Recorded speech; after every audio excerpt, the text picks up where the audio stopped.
Bună ziua! Ne aflăm la centrul Columbofil Voiajorul.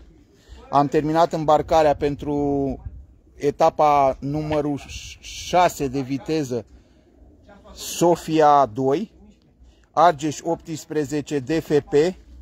Citim sigilele cu care mașina va pleca la centrul Ștefănești. 116091, 116092,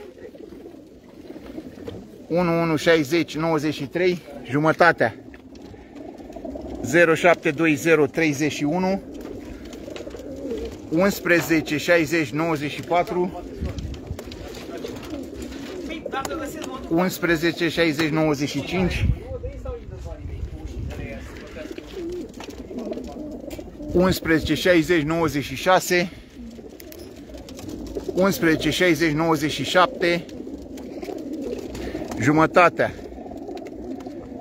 072032,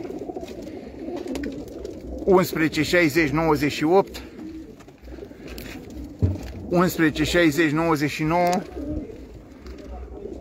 116100. Doamne ajută!